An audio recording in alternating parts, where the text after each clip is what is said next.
Alabado sea su nombre. Amén. Ahora sí comenzó. Gloria a Dios. Precioso es Él. Amén. Bendito Padre. Gloria a Dios. Vamos a ir buscando ahí en nuestras Biblias. Hebreos capítulo 3. Gloria a Dios. Precioso el Señor. Rogamos al Dios Padre que nos esté hablando, que nos esté tocando, que esté ministrando su preciosa palabra sobre los que estamos aquí y también sobre aquellos que escuchan luego, que ven por las redes. Que seas tú, mi Señor Santo, en el nombre de Jesús, tocando, ministrando, dando entendimiento, discernimiento, dando convencimiento de pecado para arrepentimiento, para renuncia, Señor. Sí, Señor. Ministra tu palabra, palabra de vida eterna, esa que todos nosotros necesitamos y sabemos que aún aquellos que nos buscan de ti necesitan, Señor. Amén. Tú eres el Dios de la gloria, Padre Dios Santo, aquel mío. que ha enviado el camino a la salvación, Señor. Gracias te damos por eso, Padre, en el nombre de Jesús. Amén. Amén. Hebreos capítulo 3 dice ahí, Jesús es superior a Moisés, dice Amén. el subtítulo. Amén. Dice ahí, por tanto, hermanos santos, participantes del llamamiento celestial, considerad al apóstol y sumo sacerdote de nuestra profesión, Cristo Jesús, el cual es fiel al que lo constituyó, como también lo fue Moisés en toda la casa de Dios. Amén. Después vamos a seguir leyendo, pero pueden tomar asiento ahora, ¿verdad? Y vamos a ir degustando la palabra, ¿sí? Como casi siempre empezamos a mirar cada detalle, ¿verdad? Dice ahí, por tanto, hermanos santos, participantes del llamamiento celestial. Habla a los hermanos santos y a los que son participantes del llamamiento celestial, ¿verdad? Y hemos venido unos cultos atrás viendo, ¿sí? También como Judas nos exhortaba, ¿sí? Allí les voy a leer lo que dice Judas 1:1, que era lo que leíamos el culto pasado, ¿verdad? Si quiere va y si no me espera ahí, solo vamos a leer ese versículo, ¿verdad? En Judas, versículo 1. Judas tiene un solo capítulo, así que sería el versículo 1. Amén. Dice ahí, Judas, siervo de Jesucristo y hermano de Jacobo, a los llamados, santificados en Dios y guardados en Jesucristo, ¿verdad? O sea, muchos son llamados, pocos escogidos. Él le habla a los llamados y dentro de los llamados a los santificados en Dios Padre y guardados en Jesucristo. Aquí es Pablo, ¿verdad? Que habla y dice, por tanto, hermanos santos, participantes del llamamiento celestial, o sea que han sido llamados, ¿sí? Pero también se han santificado, lo dice también Pablo, ¿verdad? Y dice, considerad al apóstol y sumo sacerdote de nuestra profesión, Cristo Jesús. Amén. También vamos a mirar esto. Hoy en día hay muchos apóstoles, entre comillas lo digamos, ¿verdad? Supuestamente, según ellos dicen, levantados por el Señor. Apóstol, si nosotros buscamos en el diccionario, quiere decir enviado, ¿sí? Enviado con un mensaje, ¿sí? Y el Señor levantó apóstoles, pero también Él era un apóstol, Él era el enviado, ¿verdad? Por eso lo dice ahí. Dice, considerad al apóstol y sumo sacerdote de nuestra profesión, Cristo Jesús. Muchas nominaciones, o no sé cómo le quiera llamar, dicen que tienen que estar sujetos a un apóstol o tener la cobertura apostólica de alguien. Aquí lo dice la palabra, ¿verdad? Considerad al apóstol y sumo sacerdote de nuestra profesión, Cristo Jesús. ¿Será que Cristo no es suficiente y tiene que haber un apóstol hombre aquí en la tierra? Es para considerar, ¿no? Porque vemos que eso está pasando hoy en día, ¿verdad? Así que dice ahí, considerad al apóstol y sumo sacerdote de nuestra profesión, Cristo Jesús. Este es nuestro apóstol, esta es nuestra cobertura, Cristo Jesús. Amén. Y dice en el 2, el cual es fiel al que le constituyó, o sea, fiel a Dios, nuestro Señor Jesucristo, fiel a Dios, como nadie, ¿verdad? O sea que no necesita ayuda ni un sustituto, ni un embajador aquí, ¿verdad? Dice, como también lo fue Moisés en toda la casa de Dios. Moisés también fue fiel a Dios, ¿verdad? Como también lo fue Moisés en toda la casa de Dios. Ahora fijémonos cómo Pablo nos hace también la comparación y la diferencia, ¿verdad? Como lo decía en el subtítulo, Jesús es superior a Moisés, ¿verdad? Dice, porque es tanto mayor gloria porque de tanto mayor gloria que Moisés es estimado digno o sea, nuestro Señor Jesucristo, cuanto tiene mayor honra que la casa el que la hizo. Sabemos que nuestro Señor Jesucristo no fue creado, sino que Él existía, simplemente vino en cuerpo de carne, ¿verdad? Y sabemos que nuestro Señor Jesucristo es Dios y estaba con Dios y era la palabra de Dios la que hacía todas las cosas, ¿verdad? Dice, Dios dijo y se hicieron las cosas, ¿verdad?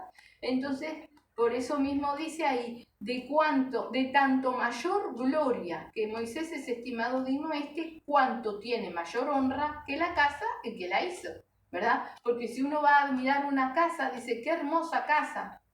¿Quién la construyó? ¿No? ¿Quién es el constructor? ¿Verdad? Ahora no se usa mucho quizás, pero antiguamente cuando un constructor terminaba una casa, porque las casas de antes duraban muchos años, quedaba estampado a la vista de todos quién había sido el constructor, ¿verdad? Bueno, que nosotros podamos tener ese sello, ¿verdad? Porque nuestro constructor es Dios. Amén. Y que seamos nacidos de nuevo en Cristo Jesús, ¿verdad? Dice en el 4, porque toda casa es hecha por alguno, pero el que hizo todas las cosas es Dios. Y Moisés a la verdad fue fiel en toda la casa de Dios como siervo, para testimonio de lo que se iba a decir. Pero Cristo como hijo sobre su casa, la cual casa somos nosotros, si retenemos firme hasta el fin la confianza y el gloriarnos en la esperanza. Amén. El Señor nos ha venido hablando de lo que es la fe, ¿verdad? Hemos visto en cultos pasados la definición de fe. El culto anterior estábamos viendo en Judas, pero también nos llevaba a recalcar nuevamente lo que es la definición de la fe, ¿verdad? Está bueno que la sepamos de memoria, está bueno que analicemos si realmente nuestra fe es según la definición, ¿verdad? Es la certeza de lo que se espera y la convicción de lo que no se ve, ¿verdad? Ahora acá nos dice, pero Cristo, dice en el 6, como hijos sobre su casa. O sea que Cristo había sido fiel como hijo, no como siervo, sobre su casa, sobre la casa de Dios, y dice, la cual somos nosotros. O sea que la casa de Dios, el templo, la morada, somos nosotros. Sí, ¿verdad? O sea, hay una condición, no es cualquiera. Es si retenemos firmes hasta el fin la confianza y el gloriarnos en la esperanza, el gozarnos en la esperanza, ¿verdad? La confianza. ¿Qué es la confianza?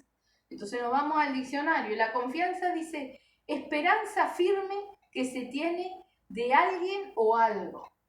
La confianza es la certeza, ¿sí?, de lo que Cristo promete, de lo que Dios nos ofrece, de lo que va a suceder, ¿sí? Y dice hasta el fin la confianza y el gloriarnos en la esperanza. Esperanza. ¿Qué es la esperanza? Porque confianza dice esperanza firme que se tiene de alguien o algo. Esperanza, estado de ánimo que surge cuando se presenta como alcanzable lo que se desea. ¿Cuándo tenemos esperanza?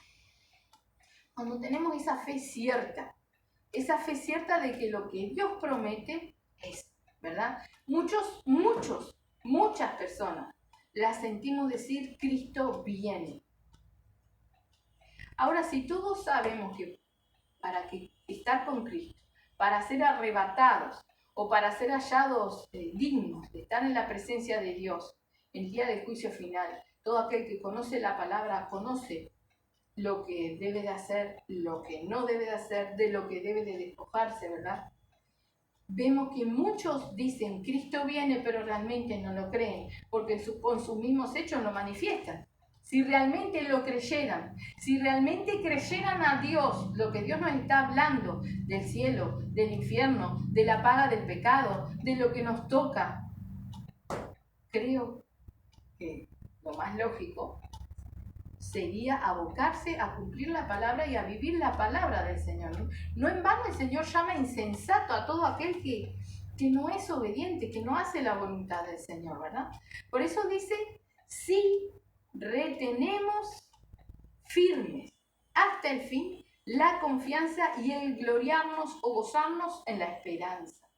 La definición de fe era la esperanza, la confianza de lo que se espera y la convicción de lo que no se ve, ¿verdad? La esperanza de lo que se espera, la convicción de lo que no se ve. Dice, por lo cual, como dice el Espíritu Santo, dice en el 7, si oyereis hoy su voz, no endurezcáis vuestros corazones, como en la provocación, en el día de la tentación en el desierto, donde me tentaron vuestros padres, me probaron, y vieron mis obras 40 años, a causa de lo cual me disgusté contra esa generación y dije, siempre andan vagando en su corazón y no han conocido mis caminos.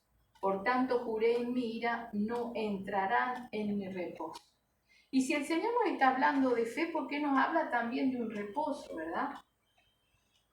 Porque si nosotros realmente tenemos fe, sí o sí, tenemos que tener obediencia. Si no somos obedientes, nuestra fe no es tal como la manifestamos con nuestra boca, ¿verdad? Y sabemos que el Señor ve todas las cosas. Entonces, por eso nos habla enseguida de un reposo. Vamos a ver, ya lo hemos visto, pero vamos a ir repasando cuál es ese reposo al que se refiere la palabra del Señor, ¿verdad? Sabemos que uno cuando muere, o sea, vamos a tener un reposo si estamos con Dios, pero si vamos al infierno no vamos a tener reposo ninguno. Al contrario, ¿verdad? Vamos a ser atormentados continuamente, ¿verdad? Entonces dice, por lo cual, como dice el Espíritu Santo, si oyeres hoy su voz, no endurezcáis vuestros corazones, como en la provocación en el día de la tentación en el desierto, donde me tentaron vuestros padres, me probaron y vieron mis obras 40 años. Sabemos que el pueblo de Israel anduvo vagando 40 años en el desierto, ¿sí?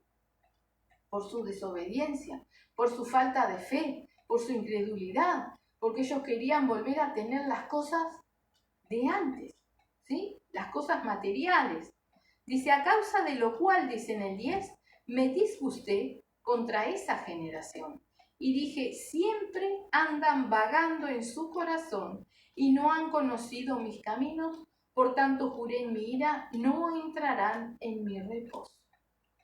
Mirad, hermanos, dice Pablo, que no haya en ninguno de vosotros corazón malo de incredulidad para apartarse del Dios vivo, ¿sí?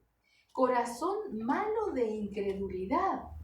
O sea que la falta de fe, el Señor la compara con la maldad, ¿verdad? Dice, mirad, hermanos, que no haya en ninguno de vosotros corazón malo de incredulidad para apartarse del Dios vivo. O sea, tenemos que entender que si hay falta de fe, si hay incredulidad, hay maldad, y nos apartamos del Dios vivo. Conocemos hermanos, ¿sí?, que ha bajado su fe, han caído en maldad, han caído en rebeldía contra el Señor, se han enojado contra el Señor y se apartan del Señor, ¿sí?, aún congregándose, sin irse, pero están apartados del Señor. Entonces no podemos permitir que esto nos suceda. Es un llamado de atención, ¿verdad? Y si nos descubrimos en incredulidad, en maldad en nuestro corazón, tiempo tenemos a arrepentirnos, ¿verdad? Y abogado fiel que interceda por nosotros. Es ahora el tiempo, es ahora, ¿verdad? Por eso dice, mirad, hermano, o sea, como un llamado de atención, escudriñemos adentro de nosotros si realmente estamos en fe y en obediencia al Señor, ¿verdad? Que no haya en ninguno de vosotros corazón malo de incredulidad para apartarse del Dios vivo. Antes, dice, exhortaos los unos a los otros cada día, entre tanto que se dice hoy. Muchas veces llega la exhortación de un hermano hacia otro hermano, o del pastor, o del dirigente, ¿verdad? Y es muy mal tomada la exhortación. La exhortación no es un rezongo, la exhortación es la palabra que nos confronta, y así debe ser, ¿verdad? Pero está en cada uno de nosotros cómo la recibimos, ¿no? Dice que para el sabio es bálsamo una reprensión, porque es un llamado de atención, una alerta. Y si podemos ver esta palabra, el Señor nos está reprendiendo, nos está exhortando, ¿verdad? Dice, Antes exhortaos los unos a los otros cada día, entre tanto que se dice hoy, o sea, entre tanto que hay tiempo. Dice, para que ninguno de vosotros se endurezca por el engaño del pecado. Recordemos que si hay falta de fe, hay maldad, ¿sí? Está el pecado. Estamos en pecado, ¿verdad? Sin fe es imposible agradar a Dios. Entonces, por lo cual, estamos en pecado. Dice, el engaño del pecado. ¿Qué pasa? Muchas veces nosotros nos estamos congregando, seguimos viniendo a la iglesia, pero nos contaminamos, nos cargamos, nos enojamos con Dios y seguimos engañados con el pecado, haciendo oraciones que quizás no sobrepasen el techo de la habitación en la cual estamos, y seguimos en una rutina diaria engañándonos a nosotros mismos y permitiendo que el pecado nos engañe y nos enriede, ¿verdad? Una exhortación a tiempo puede salvarnos y rescatarnos, ¿verdad? ¿Qué decía al final? Vamos a mirar lo que decía al final de Judas, que compartimos el otro día. Precioso el Señor. Vamos a leer a partir del 22. Dice, a algunos que dudan, convencerlos. A otros salvar, arrebatándolos del fuego. Y a otro tener misericordia con temor, aborreciendo aún la ropa contaminada por su carne. ¿Sí? Entonces, si vemos un hermano que está en la maldad, en la incredulidad, en la desobediencia, el amor de Dios nos hace llevar una exhortación en la palabra. O muchas veces la palabra llevada por el predicador, que ni siquiera conoce la situación del hermano, llega a la exhortación directa desde el Señor, ¿verdad? Lo decía ahí en Judas, o sea, el que está en Cristo va a hacer o debe de hacer todo lo posible para que reaccione. Y hoy el Señor nos habla para que también nosotros reaccionemos, ¿verdad? Dice ahí en el 14, dice, porque somos hechos participantes de Cristo. Estamos en Hebreos, ¿verdad? Perdón. En Hebreos, en el versículo 14 dice, porque somos hechos participantes de Cristo, con tal que retengamos firme hasta el fin nuestra confianza desde el principio. O sea, somos hechos participantes de Cristo, sí, con tal que, ¿no? Si retengamos firme hasta el fin nuestra confianza desde el principio. Somos hechos participantes de Cristo si permanecemos en la fe, en la sincera fe, en la limpia fe, en la sana fe, ¿sí? Dice, entre tanto que se dice, si oyeres hoy su voz, no endurezcáis vuestros corazones como en la provocación. ¿Quiénes fueron los que habiendo oído le provocaron? ¿No fueron todos los que salieron de Egipto por mano de Moisés? ¿Y con quiénes estuvo él disgustado 40 años? ¿No fue con los que pecaron, cuyos cuerpos cayeron en el desierto? ¿Y a quiénes juró que no entrarían en su reposo, sino a aquellos que desobedecieron? Nos habla de la desobediencia, pero tampoco es nuevo, ¿verdad? No desmarquemos, vamos a estar yendo y viniendo, vámonos de nuevo a Judas, porque está bueno ver, Judas nos decía, ¿verdad?, que nosotros habíamos escuchado estas exhortaciones, ¿sí? Y citaba a Pedro, y nosotros, mientras compartíamos la palabra el culto pasado, ¿verdad?, decíamos que también Pablo y todos los otros siervos nos habían exhortado y amonestado también acerca de las mismas cosas, ¿verdad?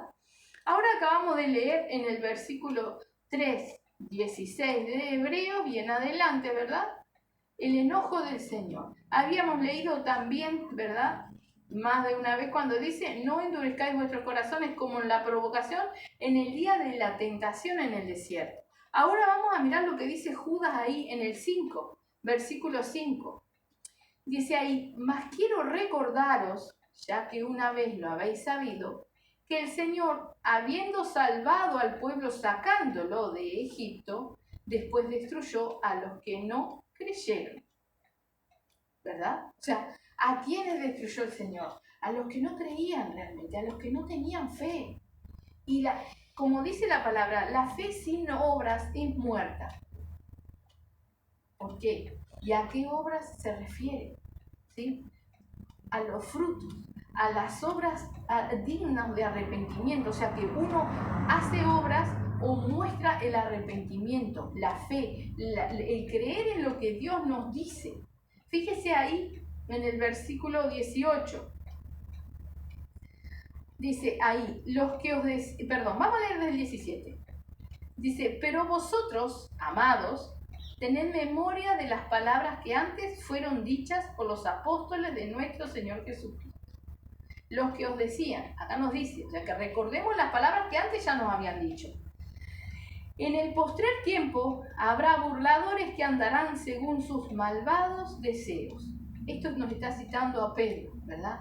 Pero vemos también, y vámonos a volver a Hebreos, como en Hebreos nos exhorta también de la misma manera que Judas, que Pedro, que Santiago y que cada uno de ellos. Porque quien nos habla, como lo dice en Hebreos, es el Espíritu Santo, como lo dice el principio de allí del versículo 7. Dice, por lo cual, como dice el Espíritu Santo, si oyeres hoy su voz, no endurezcáis vuestros corazones. ¿Verdad? O sea, no podemos tener un corazón duro a la palabra del Señor, a la exhortación del Señor, ¿sí? Veamos que va 2 veces que nos habla de incredulidad. Dice, corazón malo de incredulidad para apartarse del Dios vivo. Y ahora nos dice, y vemos, dice en el versículo 19 de Hebreos 3, y vemos que no pudieron entrar a causa de incredulidad. O sea que no, tenemos que escudriñar nuestra fe si realmente es genuina. Porque si es genuina tenemos que tener temor del Señor. Es el principio de la sabiduría, ¿verdad? Pero tener temor, saber realmente que el Señor lo que nos está diciendo es y va a hacer. No es un juego, no es una broma. ¿Y será que si yo me tomo a juego hoy porque soy joven o porque estoy sano, mañana tendré tiempo? Más allá de eso, así todo tenga tiempo y días, ¿será que el Señor me concede? ¿No? Vemos aquí en Judas, ¿no? Que el Señor a los que no creyeron destruyó. Lo dice también en Hebreos, ¿verdad? Dicen, vamos a leer desde el versículo 3 del capítulo 3, 16, que lo leímos ya. Vamos a repasarlo de nuevo. Dice, ¿quiénes fueron los que habiendo oído le provocaron? ¿No fueron todos los que salieron de Egipto por mano de Moisés? ¿Y con quienes estuvo él disgustado 40 años? ¿No fue con los que pecaron, cuyos cuerpos cayeron en el desierto? ¿Y a quienes juró que no entrarían en su reposo, sino a aquellos que desobedecieron? Y vemos que no pudieron entrar a causa de incredulidad. El llamado del Señor es ahora escudriñar nuestra fe realmente, si es sincera y genuina, como lo pide el Señor, ¿verdad? Nos dice más, dice en el 4, temamos pues. O sea, tenemos que tener temor. Temamos pues, no sea que permaneciendo aún la promesa de entrar en su reposo, alguno de vosotros parezca no haberlo alcanzado. ¿Sí? ¿Cuántas veces quizás digamos, tengo que, por ejemplo, yo qué sé, dejar esto, tengo que perdonar, tengo que hacer lo otro, ya el Señor hará, y le damos largas a las cosas, ¿verdad? Y puede ser que no muéramos, que tengamos unos días más, unos meses más, unos años más, el Señor lo sabrá. Pero llegará el arrepentimiento. ¿No será que estamos dejando pasar nuestra oportunidad? Estamos burlándonos de Dios. Con el entendimiento estamos dando largas al tema, ¿verdad? Reconociendo y entendiendo, porque cuando nosotros decimos ya el Señor hará, o esperamos y dejamos teniendo cosas que arreglar, estamos estirando la cosa y sigo en lo mismo. Si sigo sin despojarme o lo que sea que tenga que hacer, ¿verdad? Entonces nos dice, temamos pues. No sea que permaneciendo aún la promesa, o sea, seguimos vivos, la promesa está, la promesa de entrar en su reposo, dice, alguno de vosotros parezca no haberlo alcanzado. Y también lo vemos. Vemos hermanos que se enfriaron, que se cargaron, que se contaminaron, que cayeron en incredulidad y en desobediencia al Señor, en dureza de corazón, en rebeldía. Tenemos ejemplos vistos y sabemos también lo que cuesta volverse atrás, ¿sí? Entonces tenemos que tener temor al Señor, porque así como nosotros le damos de largas al tiempo, Dios nos está viendo también. Estamos tomándole el pelo al Señor, ¿verdad? Estamos burlándonos del Señor, ¿sí? Dice, porque también a nosotros se nos ha anunciado la buena nueva como a ellos, pero no les aprovechó el oír la palabra por no ir acompañada de fe en los que la oyeron, ¿sí? O sea, no es que, por ejemplo, a mí no me llega la palabra como me tiene que llegar porque el que me predica no tiene fe. No, yo tengo que tener la fe. Yo tengo que poner por obra la palabra. Yo tengo que permitir que la palabra haga la obra en mi vida. Y es solamente a través de la fe.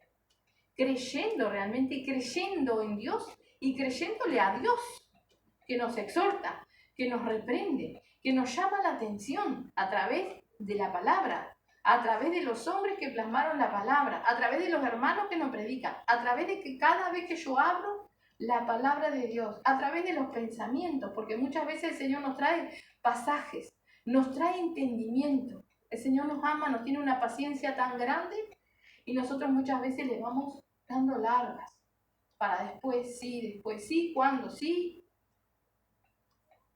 Temamos pues, no sea que permaneciendo aún la promesa de entrar en su reposo, alguno de vosotros parezca no haberlo alcanzado, porque también a nosotros se nos ha anunciado la buena nueva como a ellos. O sea, la oportunidad que tuvo el pueblo de Israel, ¿sí?, en el desierto, vio todas las maravillas que Dios hacía, mas desfalleció y quería otras cosas, ¿sí? Muchos hoy recibimos la palabra, todos recibimos la misma palabra. Si hay un predicador y hay 3 personas, el predicador y las 3 personas están recibiendo la misma palabra, ¿verdad? Todos la escuchamos. Ahora, ¿qué hacemos con lo que escuchamos? Ese es el tema.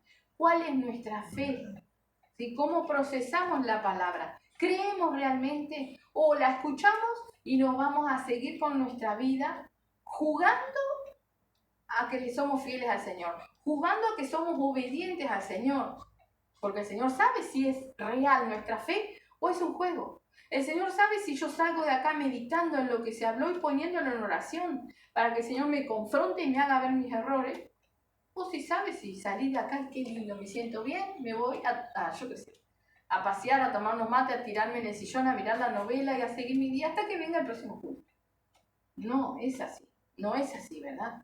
Dice, porque también a nosotros se nos ha anunciado la buena nueva como a ellos, pero no les aprovechó el oír la palabra por no ir acompañada de la fe en los que la oyeron. Dice, pero los que hemos creído entramos en el reposo. Pero los que hemos creído entramos en el reposo. Está hablando Pablo, ¿sí?, que no está muerto, o sea, está muerto hoy, no físicamente, está con el Señor, amén, pero cuando estaba escribiendo esto estaba vivo, ¿no? O sea, no había dejado el cuerpo de carne.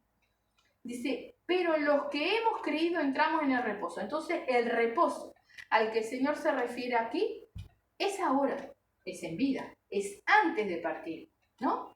Por eso tenemos que ver bien, o sea, entender que el Señor no nos habla de un reposo allá arriba, nos hablan de un reposo acá primero, ¿verdad? Dice, pero los que hemos creído entramos en el reposo. No dice entraremos, entramos. Ya estamos en el reposo o tendríamos que estarlo si hemos creído, ¿verdad? Dice, de la manera que dijo, por tanto juré en mi ira, no entrarán en mi reposo. Aunque las obras suyas estaban acabadas desde la fundación del mundo. Porque en cierto lugar dijo así del séptimo día, y reposó Dios de todas sus obras en el séptimo día. Ese era el reposo de Dios, ¿verdad? Dios reposó de sus obras. Y otra vez aquí, no entrarán en mi reposo. Por lo tanto, puesto que falta que algunos entren en él, Y aquellos a quienes primero se les anunció la buena nueva no entraron por causa de desobediencia, y vamos a detenernos ahí. Si la desobediencia nos impide entrar en un reposo, lo contrario a la desobediencia es la obediencia. Entonces tenemos que entender que la obediencia nos permite entrar en el reposo. ¿Cuándo soy obediente? Cuando hago la voluntad de Dios, no la mía. Yo soy desobediente cuando hago mi voluntad, ¿sí? Y podemos decir, es muy difícil hacer o saber lo que Dios quiere que hagamos, ¿verdad? Pero si usted tiene un hijo y usted lo manda a comprar 1 kilo de pan y su hijo en vez de ir a la panadería a buscar 1 kilo de pan, se va a la fiambrería y le trae fiambre, no es lo mismo. No es lo que Dios quiere, ¿no? Dios le dijo a Saúl que exterminara a todos. Saúl no lo hizo. Mató a muchos, sí, pero no los mató a todos, como dijo. Entonces hay que entender lo que Dios quiere, ¿verdad? Y cuando nosotros hacemos nuestra voluntad sin consultar, sin poner en las manos del Señor, estamos en desobediencia. Y la desobediencia no nos permite entrar en el reposo. Entonces, ¿cuándo yo entro en reposo? Cuando reposo de mi voluntad, cuando reposo de lo que yo quiero hacer, cuando reposo del yo, de mí. Y es muy difícil, a veces, porque nosotros estamos arraigados, estamos porfiados, ¿verdad? Pero cuando lo logramos hacer, no es difícil. Porque desde que nos levantamos, le estamos poniendo nuestra vida en las manos del Señor. Lo hacemos en oración, esperamos en Él y confiamos en Él. Y esperamos las señales. Y si sentimos que no debemos ir a un lado, no vamos. Y si sentimos que tenemos que ir al otro lado, vamos. Porque le pedimos al Padre que nos guiara. No me emperro yo en ir a un lado y ni siquiera le pregunto al Señor por la duda que me vaya a decir que no. ¿No? Y confío que el Señor me va a guardar. Pero voy con mi voluntad, en mi tiempo, en mi manera. Eso no es obediencia, ¿no? El ir en mi voluntad y después decirle, bueno, Señor, guárdame, acá voy. No. La obediencia es consultarle al Señor, dejarnos guiar en el tiempo, en la forma, en todas las cosas, ¿sí? Recordemos cuando Pablo mismo dice, el Espíritu Santo no me permitió ir. A veces el diablo le tocaba. Pero a veces el Espíritu Santo no le permitía, no era el momento. Y no le permitía, ¿verdad? Entonces ese es el reposo. Y acá Pablo nos dice que él había entrado en el reposo. Vivía para el Señor, había dejado todas las cosas, ¿verdad? Dice en el 7, versículo 7. Estamos en Hebreos capítulo 4, versículo 7. Dice, otra vez determina un día hoy, diciendo, después de tanto tiempo por medio de David, como se dijo, si oyereis hoy su voz, no endurezcáis vuestros corazones. Porque si Josué les hubiera dado el reposo, no hablaría después de otro día. O sea, el reposo no era entrar en la tierra prometida. El reposo no era que el Señor les diera la tierra a cada una de las tribus de Israel. El reposo nuestro no es que el Señor nos dé un hogar. Nuestro reposo no es venir a congregarnos. No, nuestro reposo es hacer la voluntad del Señor, porque es la única manera de mantener la fe y de poder irnos con Cristo, ¿sí? Recordemos cómo decía al principio. Yo les voy a leer cuando empezamos en el capítulo 3 de Hebreos, ¿sí? El versículo 1, dice...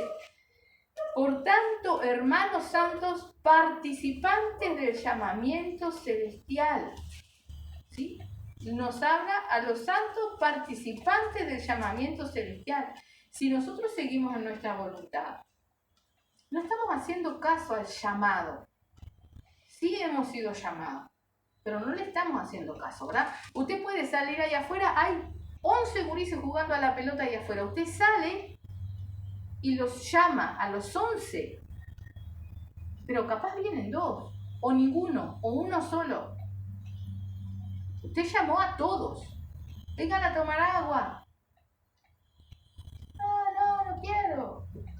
Y vienen 2, o viene 1. ¿Sí? Son muchos los llamados, más pocos los escogidos. ¿Cuáles son los escogidos?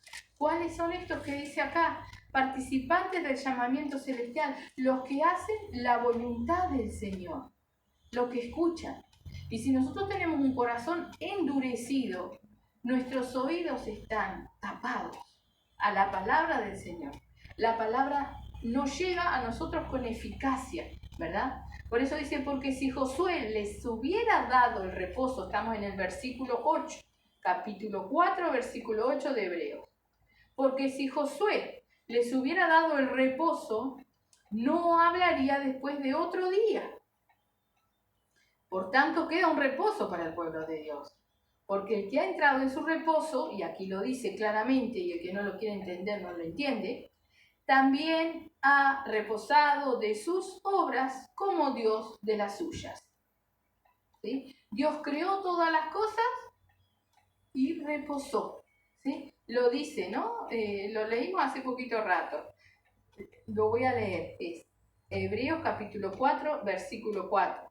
Dice, porque en cierto lugar dijo así del séptimo día, y reposó Dios de todas sus obras en el séptimo día. Ya todo había sido creado, ¿verdad? Él no siguió creando los animales. Él creó los animales y después le dijo, fructificad y multiplicaos. La naturaleza lo mismo. Siguió avanzando, pero ya estaba terminada la creación.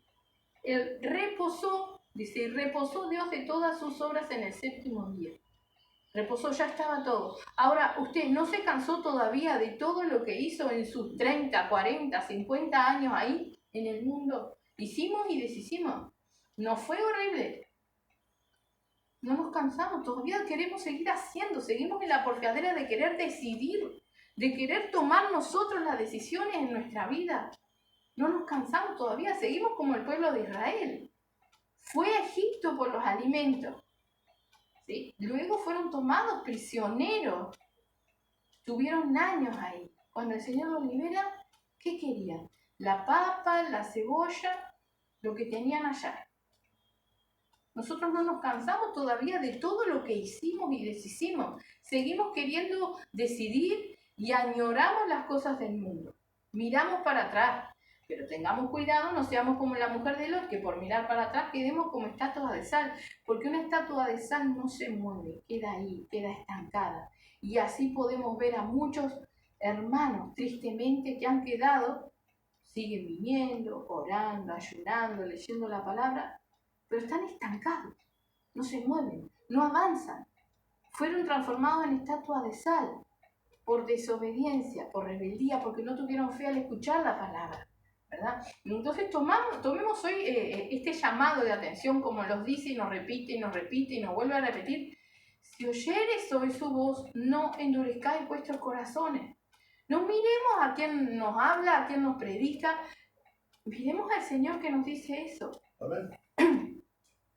Dice, por tanto queda un reposo para el pueblo de Dios, en el 9. Dice, porque el que ha entrado en su reposo también ha reposado de sus obras como Dios de la suya. Y recordémonos a Pablo que nos dice, todo lo tengo por basura. O sea, nada me importa, no me importa nada. Yo quiero servir a Cristo, quiero seguir a Cristo. Y así tendríamos que ser nosotros, porque el mismo Pablo dice que los que hemos creído entramos, no a futuro, entramos, ya estamos, reposamos de nuestras obras, reposamos de nuestras decisiones, reposamos de nuestras maldades. No lo hacemos más. Pero tampoco las añoramos, reposar totalmente. Cuando algo está terminado, uno no tiene que hacerle nada. Si usted terminó de hacer una silla, la silla está perfecta, está terminada, no le tiene que hacer más nada. En cambio, ¿sí?, el Señor, aunque reposó de su obra, siempre, pero por nuestra dureza, tiene que estar tratando con nosotros. Nos tiene que estar puliendo, nos tiene que estar amonestando. Entonces nosotros recibamos esa amonestación que el Señor nos dirige una y otra vez, ¿verdad?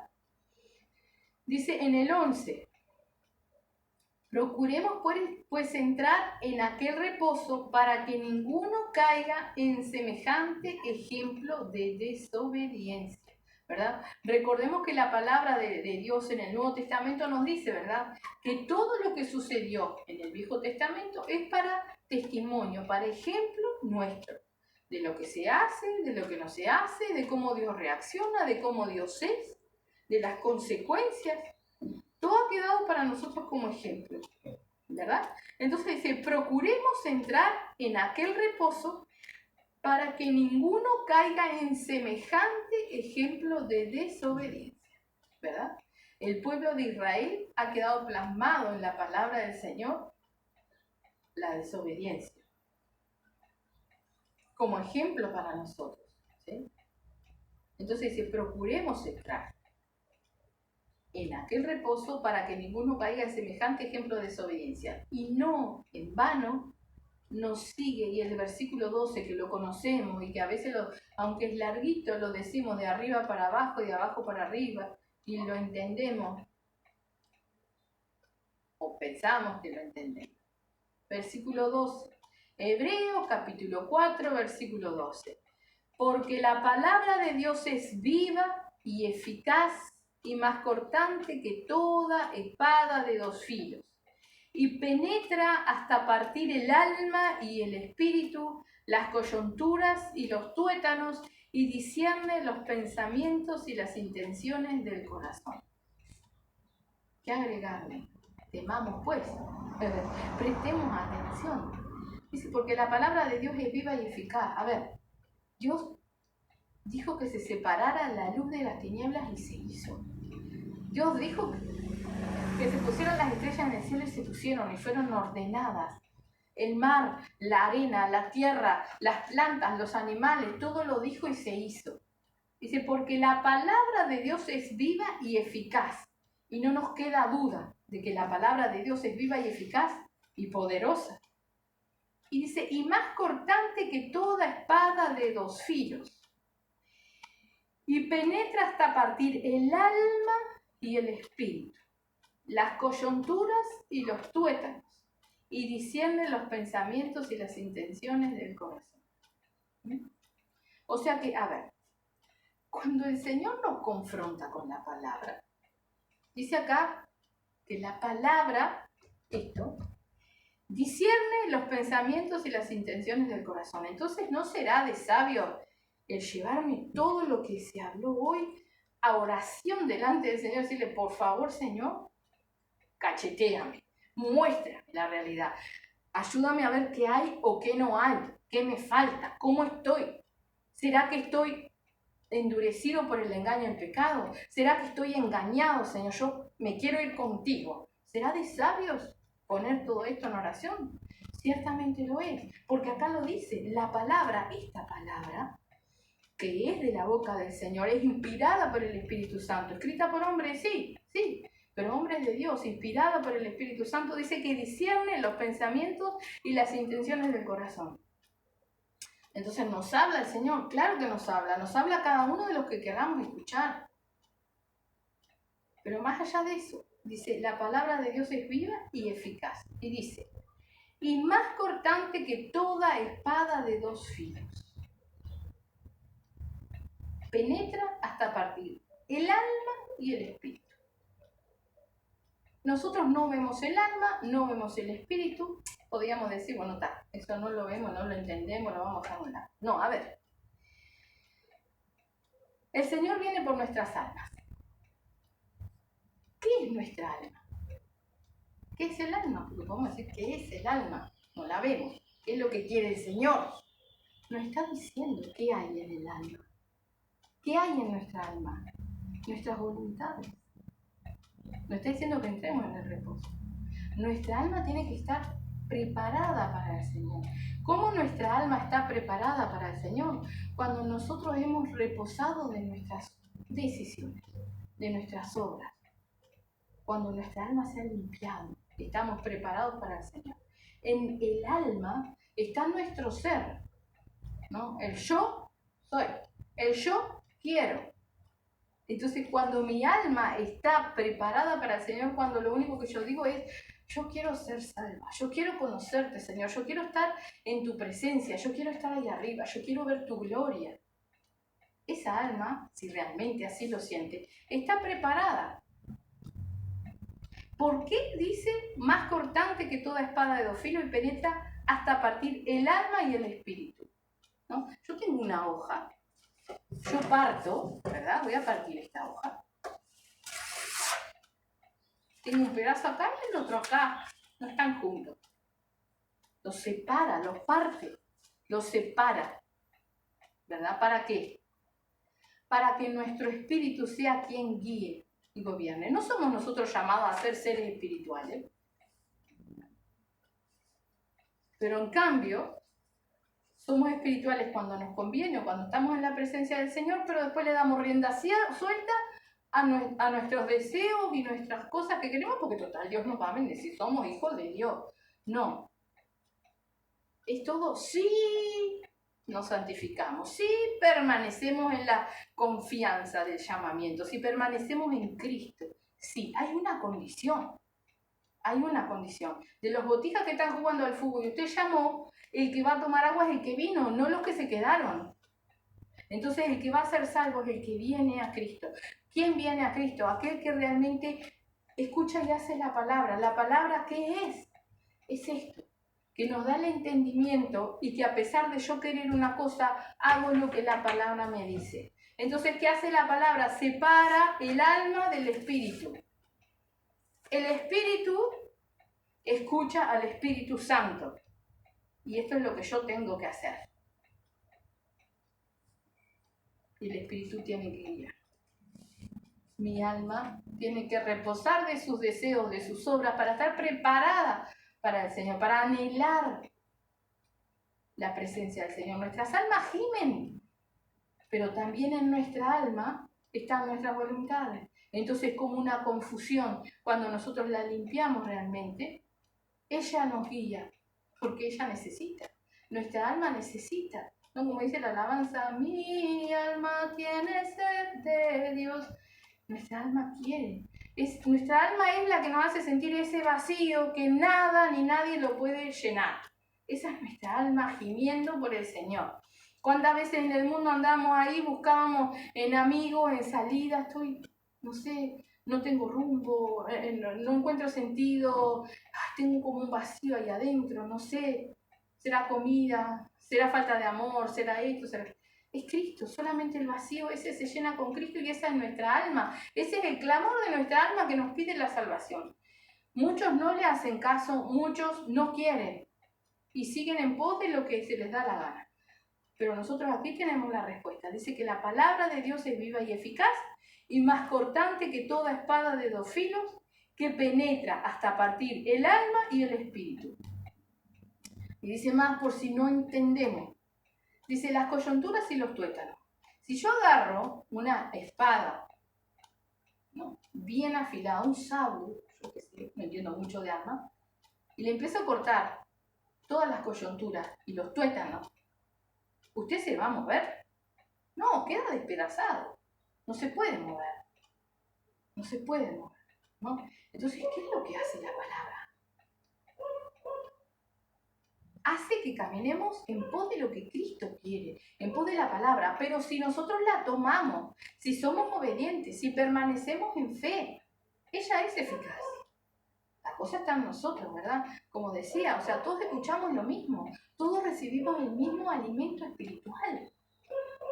Está en nosotros comerlo, ponerlo por obra, ¿verdad? Y saber que la palabra hace esto, o seguir retobándome y rebelándome contra toda confrontación que me haga la palabra, o el hermano, o la hermana, o el mismo Señor a través de mis pensamientos, y seguir en pos de lo que se me da la gana.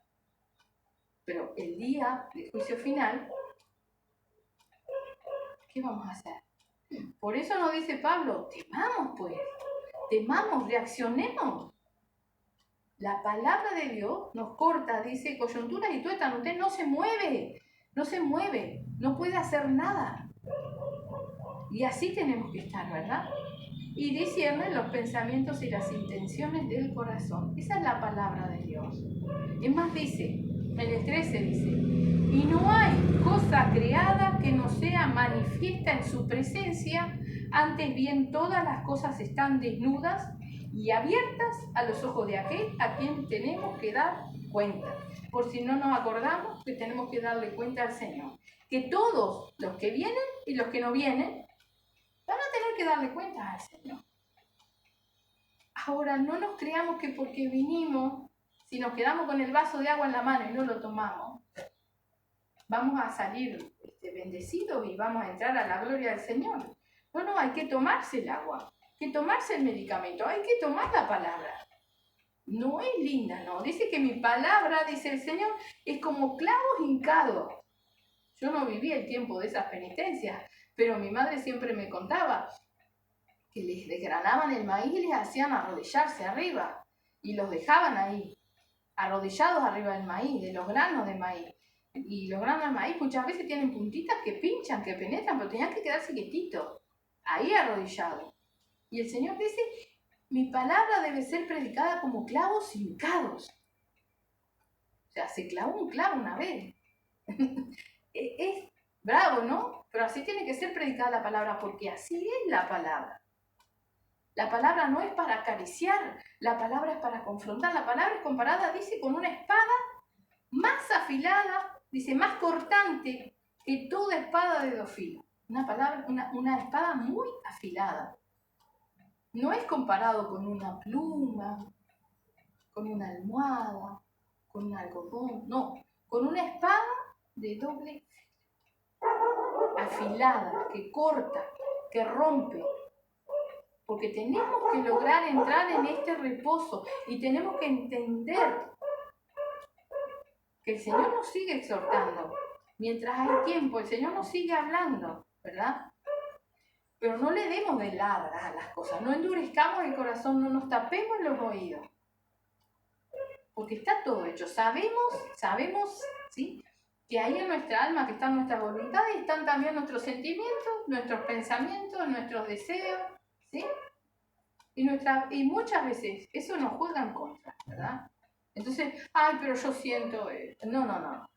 Cuando nosotros sentimos que es de parte del Señor, eso es lo que vale. Si no, cada día pídale al Señor, Señor, agarra en tus manos mis sentimientos y mis emociones. Por favor, que yo pueda realmente escucharte a ti y obedecerte a ti, ¿verdad? Porque, por ejemplo, el Señor me dice, me hace sentir, ve y predícale a esas 50 personas que están ahí. Quizás no sea haciendo cualquier cosa, 50 personas. Yo lo siento la orden del Señor, ¿no? Ahora inmediatamente viene el miedo, la vergüenza, el temor, la impotencia, el qué voy a decir. ¿Y eso qué son? Mis sentimientos y mis emociones. Entonces, ¿voy a poder ir a hacer lo que Dios me mandó? No. ¿Y si se ríen? ¿Y si me insultan? ¿Y si me pegan?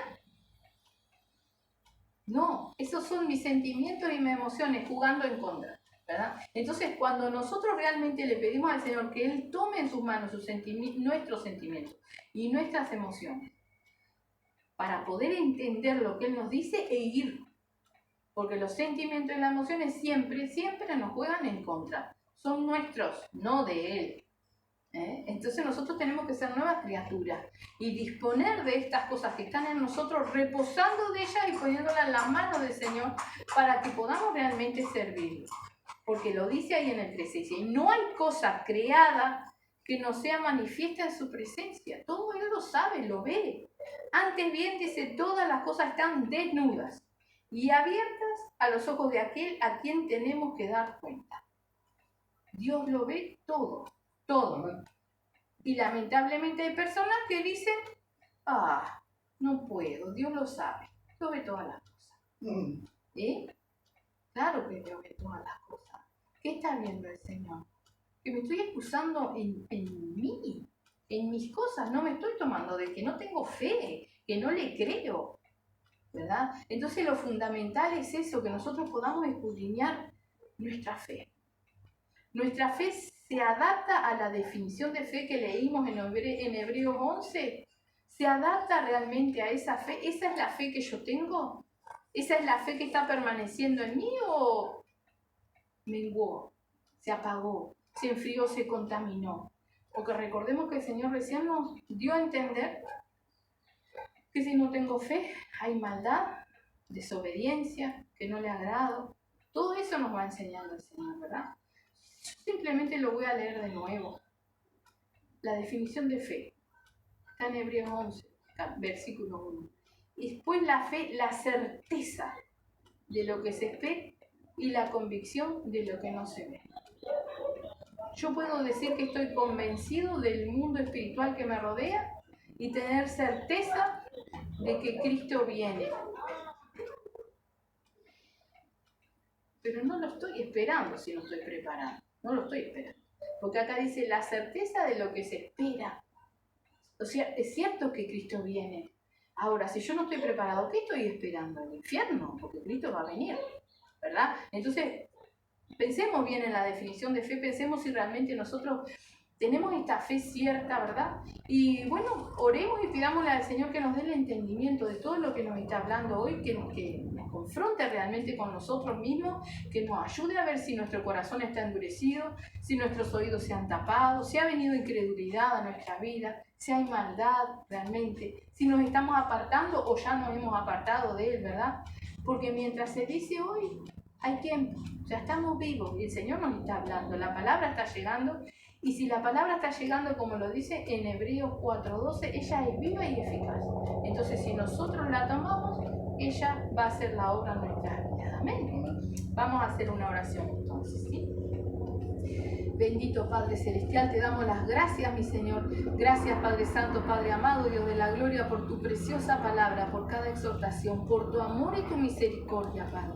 Gracias, Señor. Ahora te rogamos, Padre Santo, Padre amado, que tú estés ministrando sobre nosotros, Señor. Primeramente sobre mí, Padre, confrontándome, mi Señor, ayudándome, Padre Santo, Padre amado, a poder escudriñar mi vida, Señor, a poder escudriñar mi alma también, Padre Santo, a saber si realmente mi alma está reposando, Padre Santo bendito, en tu reposo, en la obediencia a ti, Padre Santo, o todavía, mi Señor, camino en los deseos de mi malvado corazón, Padre bendito. Ayúdame a escudriñarme, mi Señor, y a todos mis hermanos también te ruego, Padre, que tú estés obrando en la vida de cada uno, Señor, para que cada uno en oración pueda acercarse a ti, Señor, hoy y cada día, Padre, buscando nuestros errores, nuestras fallas, Padre, y preparándonos, mi Señor, que tu preciosa palabra siga llegando, Señor bendito, Padre, y cortándonos todas las coyunturas y los tuétanos para que nada podamos hacer en nuestra voluntad, sino que sea la tuya, hoy y siempre, Padre, cada día en nuestra vida, Señor. En el nombre de Jesús, Padre Santo, te damos gracias, te rogamos que lleves tu sanidad, Padre bendito, Dios de la gloria,